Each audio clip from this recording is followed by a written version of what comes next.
Hey everyone, I'm Vladimir G2. And I'm Meg Oliver. We return now to our top story, the fourth day of a manhunt for two murderers who escaped from prison. The two men broke out of the maximum security jail in upstate New York with the use of heavy-duty power tools. Investigators are exhausting every lead and are now interviewing prison personnel and other workers. Joining us now with more insight via Skype is Martin Horn. He's a former corrections secretary for the state of Pennsylvania. He's also the former corrections commissioner of New York City. Martin, thanks for being with us. Good morning. Considering how strong the security is at Clinton Correctional Facility, a lot of people are just wondering, how did these inmates get this done? They had all the time in the world to plan this, and that's what they do. They find the weak links in the prison chain, and they exploit them. They know which officers perform good searches. They know which officers don't. They know which doors are broken and which ones aren't, and they take advantage of every mistake that the corrections authorities make. So was this a total lapse on the part of the prison, or was this just a very efficient plan? Well, I don't want to call it a total lapse. I think when the investigation gets done, we will discover that there were lapses. But it was also a very elaborate and well-planned event by two individuals who have nothing to lose.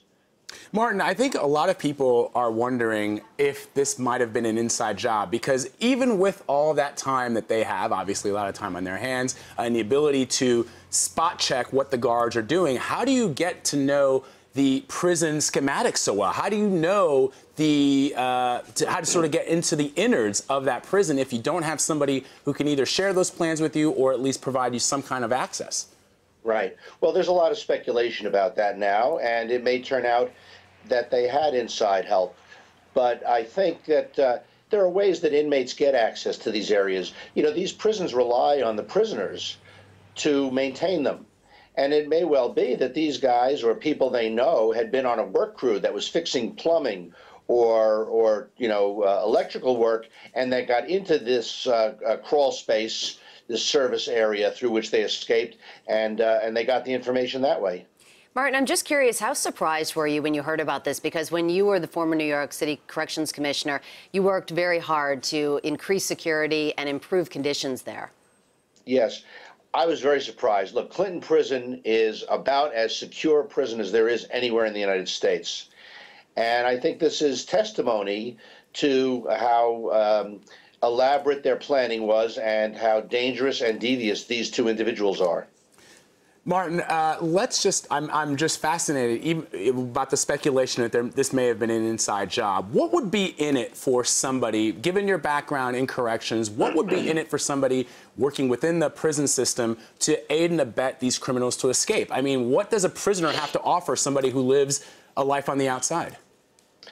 There are a variety of inducements, and the same kinds of inducements that induce any public official to give up their responsibilities. It could be some sort of extortion. It could be monetary reward. It could be revealing a secret. Look at the Dennis Hastert situation. People will go to extraordinary lengths to conceal things they don't want other people to know. It could be a misplaced affection, or it could be a genuine belief in the rightness of the cause of the prisoner. There are a variety of reasons why people give up their integrity. And Martin, final question, I guess. Do heads roll at Clinton Correctional? In other words, does the buck stop with the warden? And do you expect any changes at all, or will we not see any changes? Look, this is a prison that's been around for over 150 years and has never had an escape. There clearly have to be changes. All right, former New York City Corrections Commissioner Martin Horn, thanks for joining us. Okay.